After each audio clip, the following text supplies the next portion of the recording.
Welcome guys. आज हम बात करेंगे कि आप लोग घर से अपने सीएचएसएल को कैसे क्रैक कर सकते हैं विदाउट कोचिंग। गाइस, सबसे पहले शुरुआत करते हैं कि हमें अपना सबसे पहला स्टेप क्या करना है। सबसे पहला स्टेप गाइस, आपको क्या करना है कि कोई भी एक प्रीवियस ईयर पेपर उठाइए सीएचएसएल का और उसे सॉल्व करके देखिए। अब आप बोलोगे ये कौन सी बेवकूफी वाली बात हुई, ना पढ़ाया ना लिखाया और पेपर सॉल्व करवाने बैठ गए। गाइस चिल, ऐसा कुछ भी नहीं है। मैंने बहुत सोच समझ के और बिल्कुल अच्छे से आपको पहला स्टेप बताया है। क्या करना है आपको कि अपना कोई भी प्रीवियस ईयर पेपर उठाइए सीएचएसएल का, आइदर कोई भी सब्जेक्ट का, मतलब कोई भी साल का या फिर कोई भी शिफ्ट का उठाइए और उसको सॉल्व करके देखिए। उसको सॉल्व करने के बाद आप लोगों ने क्या करना है कि उसको एनालाइज करना है कि आपको उसमें क्या क्या नहीं आया है या फिर कौन सा सब्जेक्ट आपको टफ लगा। ठीक है, तो 4 सब्जेक्ट है, जैसा कि मैं आपको पहले बता चुकी हूँ। उन चारों सब्जेक्ट में से आपको सबसे पहली बात क्या नोटिस करनी है, कौन सा सब्जेक्ट आपको सबसे इजी लगा और कौन सा सब्जेक्ट आपको सबसे वीक लगा। ठीक है, तो वीक और स्ट्रांग पता होने के बाद हमें नेक्स्ट स्टेप क्या करना है कि जो सब्जेक्ट हमारा बिल्कुल ईजी लगा, हमें बहुत ही अच्छा लगा, यानी हमें लगा कि हम इसके क्वेश्चंस बहुत अच्छे से कर गए या मैक्सिमम नंबर ऑफ क्वेश्चंस हमने जिस सब्जेक्ट से अटेम्प्ट किए हैं उस सब्जेक्ट को देना है अब हमें थोड़ा कम टाइम। ऐसा नहीं है कि टाइम नहीं देना, अगर आप टाइम नहीं दोगे तो फिर तो बस हो लिया भाई। ठीक है, तो ऐसा कुछ नहीं करना है, टाइम देना है उसको, लेकिन उसको कम टाइम देना है। ठीक है, अब हमें पता चल गया। अब मोस्ट ऑफ द स्टूडेंट्स, आप जितने भी हैं उसमें से मैं आपको गारंटी के साथ कह सकती हूँ, अब आप लोग बोलोगे जीके थोड़ी सी टफ थी। ठीक है, जीके या जीएस उसमें जो भी आ गया, क्योंकि जनरली मैक्सिमम स्टूडेंट्स का यही थोड़ा सा वीक पॉइंट रहता है। अब एक बात मेरी ध्यान से सुनिएगा, इसके बाद आप लोगों को बहुत ज्यादा खुशी होगी। खुशी किस बात की होगी कि मैक्सिमम स्कोर ना करने के बाद भी जीके में अगर आपने थोड़ा मिनिमम स्कोर भी किया तो आप अपना सिलेक्शन ले सकते हैं, क्योंकि ये सबका वीक पॉइंट रहता है, सब थोड़े कम ही स्कोर करते हैं। लेकिन अब ये नहीं मान के चलना कि 25 में से आप सोचो ओहो 5-6 भी हो गए, तो नहीं, ऐसा नहीं है गाइस। मेरा कहने का मतलब है इसमें 20 प्लस स्कोर की जरूरत नहीं है। अगर हम 15 प्लस भी स्कोर कर लेते हैं या 10 प्लस स्कोर भी कर लेते हैं, मतलब 15 प्लस लेकर चलिए, क्योंकि 15 प्लस जब हम मानकर चलते हैं तो उसके बाद हम अपना एक सेफ जोन को क्रॉस कर पाते हैं। तो हमें वीक पॉइंट पता चल गया, अपना स्ट्रॉन्ग पॉइंट पता चल गया। अब बात करते हैं दूसरी चीज की। दूसरा क्या करना है हमें, अब उसके बाद हमें क्या करना है गाइस, एक सबसे जरूरी चीज कि हमें अपना स्केड्यूल बनाना है। स्केड्यूल में क्या करना है, अब आप घर पे रहते हैं तो घर की सबसे बड़ी प्रॉब्लम ये होती है कि कोई ना कोई काम घर पे निकल ही आता है। ठीक है, आप घर बैठे हैं, मम्मी ने कुछ कह दिया या पापा ने कह दिया आज ये काम कराओ, तो घर पे काम निकलता ही रहता है। एक फिक्स चीज बना लीजिए आप अपनी। अब देखो, ये नहीं कह रही हूं मैं, आपने बता दिया कि सुबह 8 बजे उठ के हम काम करेंगे। ठीक है, घर की ये सबसे मेन प्रॉब्लम है। आपने स्केड्यूल में मेंशन कर लिया कि 8 बजे हम स्टडी करने बैठ जाएंगे, लेकिन मम्मी ने कोई काम बता दिया तो आप ये नहीं कर सकते कि नहीं मेरे तो स्केड्यूल के अकॉर्डिंग टाइम हो गया, अब नहीं कर सकता है। ठीक है, जिसके घर में पॉसिबल है ये, तो अपना स्केड्यूल टाइम के अकॉर्डिंग बनाइए और दैट्स वेल एंड गुड, कीजिए फॉलो, ये तो सबसे अच्छी बात है। लेकिन मैक्सिमम घर में यही प्रॉब्लम होती है कि आप स्केड्यूल बना लेते हैं लेकिन उसको फॉलो नहीं कर पाते हैं। ठीक है, तो उसके लिए अब आप मेरी बात ध्यान से सुनिए।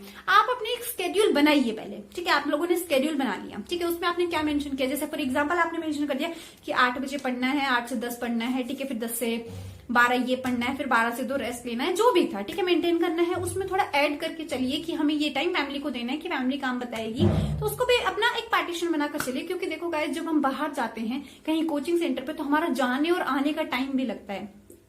मानते हो इस बात को?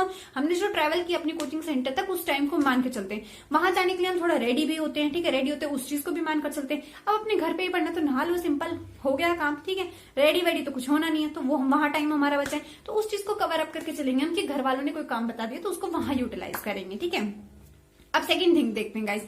ये हो गया, आपने स्केड्यूल बना लिया है, लेकिन आपके घर वालों ने कोई काम बता दिया उस टाइम पे जब आप पढ़ रहे हो, तो वो काम तो इंपॉर्टेंट है, घर वालों ने बोला तो करना ही होगा। डेफिनेटली गाइज, उसको तो तब करना है, लेकिन जो स्टडी का टाइम आपका रह गया, यानी जो स्टडी का टाइम आपने मेंशन किया था और वो नहीं कर पाए आप उस टाइम पे, तो उसको अब आप करोगे उस टाइम पे जब आप फ्री थे। जरूरी नहीं है कि जो टाइम अब आपने रखा था कि इस टाइम पे घर वाले कुछ बोलेंगे तो मैं कर लूंगा, या इस टाइम पे मैं खेल लूंगा या मतलब कोई भी फर्दर एक्टिविटीज के लिए जो टाइम रखा था उस टाइम पे आप उस टाइम को कवर करेंगे। यानी जो जितना लिमिटेड टाइम पूरे दिन का स्टडी का बनाया है आपने, वो कवर करना है, ये मानकर चलिएगा। ठीक है, अब ये हुई स्केड्यूल की बात। अब दूसरी बात कि हमें कितने आवर्स स्टडी करना है, कितने आवर्स स्टडी करने, ये बेवकूफों वाले सवाल प्लीज ना तो आप बार बार किसी से पूछा कीजिए कमेंट सेक्शन में मेंशन करके, और ना ही मतलब फिक्स करके चला करो मुझे तो 6 घंटे पढ़ना ही है। ऐसा नहीं होता गाइस कि नहीं CHSL के लिए बोल दिया 8 घंटे पढ़ना है तो 8 घंटे की स्टडी होनी चाहिए। नहीं, ऐसा नहीं होता है। अपना कैपेसिटी लेवल देखिए कि आप कितने घंटे स्टडी कर सकते हैं, ठीक है। स्टिल फिर भी मैं आपको बता रही हूँ कि अगर आपको CHSL के लिए क्रैक करना है तो मिनिमम टू मिनिमम आपको 8 to 9 आवर्स अब से स्टडी करना स्टार्ट करेंगे तो हो जाएगा, ठीक है। ये मैंने सिर्फ इसलिए बताया क्योंकि जनरल ये क्वेश्चन होता है कि कितने आवर्स की स्टडी होनी चाहिए हमारी, ठीक है। ये 8 to 9 आवर्स को आप अभी, ऐसा नहीं है कि 8 to 9 आवर्स आज ही लग गए भाई 9 घंटे पढ़ना है, नहीं। अगर आपकी कैपेसिटी, आप पहले दिन बैठ कर देखिए, आप 5 घंटे बैठ पाए दैट्स वेल एंड गुड, लेकिन जितने घंटे बैठो उसमें आपको एक स्ट्रॉन्ग अपना बिल्कुल डिटर्मिनेशन के साथ वो 5 घंटे देनी है, ठीक है। उसके बाद रोज उसको आधा घंटा इंक्रीज करिए, जैसे 2 दिन में आधा घंटा इंक्रीज करिए, फिर 2 दिन में फिर आधा घंटा इंक्रीज करिए। इस तरीके से आपको अपने टाइम को इंक्रीज करना है, ठीक है गाइज। तो आप धीरे धीरे करके आप 8-9 घंटे तक आराम से पहुंच जाएंगे। जब आपको सिटिंग की हैबिट हो जाएगी, यानी बैठ के लगातार पढ़ने की आदत पड़ जाएगी, उसके बाद आप उसको और भी इंक्रीज कर सकते हैं, ठीक है। ये हो गया आपके स्केड्यूल के बाद। अब तीसरी सबसे इंपॉर्टेंट बात, टेस्ट सीरीज गाइस। आप घर पे रहते हैं तो टेस्ट सीरीज डेफिनेटली ज्वाइन करनी है, और इस चीज के लिए आप बिल्कुल वेट नहीं करेंगे कि जब हमारा सिलेबस पूरा होगा हम तो तभी टेस्ट सीरीज ज्वाइन करेंगे। नो गाइस, उसके बाद कोई फायदा नहीं है आपके टेस्ट सीरीज ज्वाइन करने का, क्योंकि सिलेबस तो आपका खत्म होना ही नहीं है। अब आप बोलोगे ये क्या बात बोल रही है, अच्छी पागल लड़की है। नहीं गाइस, मैं डेफिनेटली सही बात बोल रही हूँ। अगर आप इस चीज के वेट में रहेंगे ना कि सिलेबस जब पूरा होगा तब टेस्ट सीरीज ज्वाइन करेंगे, तो आपका सिलेबस पूरा कभी नहीं होगा। तो सबसे पहली बात, आज अगर आपने स्टडी शुरू कर दी तो आज से 15 दिन के बाद या फिर 20 दिन के बाद आप अपनी टेस्ट सीरीज ज्वाइन कर लीजिए। अब इन 15 दिनों में या 20 दिनों में आपने कुछ पढ़ा है या नहीं पढ़ा है, ये आप पे डिपेंड करता है। अगर आपने आपने मन बना लिया है पढ़ना है तो थोड़ा बहुत तो कुछ पढ़ोगे 15-20 दिनों में। चलो नहीं पढ़ा गया तो भी एक चीज मान लेना, मेरे से तो पढ़ा जाना ही नहीं है, ठीक है। अगर आपने आज से स्टडी स्टार्ट की और 15-20 दिनों में कुछ भी नहीं पढ़ा तो आपको वो 1 महीने बाद भी नहीं पढ़ा जाना। तो इस चीज के वेट में मत रहना। बस आज नोट डाउन कर लो कि आज से ठीक 15 या 20 दिन के बाद आपको कोई ना कोई टेस्ट सीरीज ज्वाइन कर लेनी है। अब टेस्ट सीरीज की बात आई गई तो गाइस एक और बात सुन लीजिए कि किस तरीके की टेस्ट सीरीज आपको ज्वाइन करनी है। सबसे पहली बात, ऐसी टेस्ट सीरीज ज्वाइन करनी है जहां पे maximum number of students available हो, यानी वो टेस्ट सीरीज बहुत सारे बच्चों ने ज्वाइन की हो। इससे आपको आपका लेवल पता चलेगा कि आप हजारों बच्चों में आप कहां स्टैंड करते हैं। दूसरी गाइस, वो टेस्ट सीरीज ज्यादा महंगी नहीं होनी चाहिए, क्योंकि गाइस आप लोगों को ऐसा लगता है कि जितने ज्यादा महंगी टेस्ट सीरीज होगी उतने ज्यादा अच्छी क्वालिटी होगी, उसकी अच्छे क्वेश्चंस होंगे। ऐसा कुछ नहीं होता है गाइस। चीपेस्ट हो, इतनी एक्सपेंसिव नहीं होनी चाहिए, ठीक है गाइस। तीसरी चीज, ऐसी टेस्ट सीरीज होनी चाहिए जिसमें प्रीवियस ईयर पेपर्स के क्वेश्चंस को कवर किया हो। यानी मान लो अगर आपके टेस्ट में 5 क्वेश्चन तो कम से कम 2 या 3 क्वेश्चन उसमें प्रीवियस ईयर के हो। अब आप बोलोगे इससे तो अच्छा प्रीवियस ईयर ही कर लो। नहीं गाइस, वो प्रीवियस ईयर जैसी होनी चाहिए, ठीक है। प्रीवियस ईयर पेपर बहुत जरूरी है, मेरी बात ध्यान से सुनिएगा। जरूरी नहीं है कि नए नए क्वेश्चन आप उठाकर कर रहे हो, उससे कोई फायदा नहीं है। प्रीवियस ईयर से रिलेट किए हुए क्वेश्चन होने चाहिए। ये हो गई टेस्ट सीरीज के बाद। अब चौथा पॉइंट की टेस्ट सीरीज का सबसे चौथा कि उसका रिजल्ट जो है एनालाइज करके वो जो भी ऐप है या जो कुछ भी है वो आपको देते हो। क्यों? क्योंकि एनालाइजेशन सबसे ज्यादा जरूरी है। वो आपको बता दे कि आपका वीक पॉइंट कौन सा रहा, आपने किसमें कितने नंबर, कितने क्वेश्चन गलत किए, कौन सा सब्जेक्ट में, सब कुछ आपको एनालाइज करके एक बार एक रिजल्ट आपके हाथ में देता है। वो भी मिनिमम टाइम में। यूं नहीं टेस्ट आज दे दिया काफी दिन के बाद आपका रिजल्ट आ रहा है, नहीं, थोड़ा मिनिमम टाइम लेता हो, ठीक है। ये टेस्ट सीरीज की आपकी क्वालिटीज थी कि इस तरीके से आप एक बेस्ट टेस्ट सीरीज सिलेक्ट कीजिए और ज्वाइन कीजिए जल्दी से जल्द, ठीक है। टेस्ट सीरीज जरूर ज्वाइन करनी है। अब इसके बाद गाइज, ये हो गया आपका घर पढ़ने के लिए बिल्कुल एक परफेक्ट, कि आपको किस तरीके से घर पे बैठ के भी आप विदाउट कोचिंग अपना एक अच्छे से कर सकते हैं। गाइज, जब आप 2-3 महीने कर लोगे, आपने टेस्ट सीरीज ज्वाइन कर ली, टेस्ट दिए हैं, उससे आपको आपका वीक पॉइंट फिर पता चलता रहेगा, उसको पढ़ते जाइए।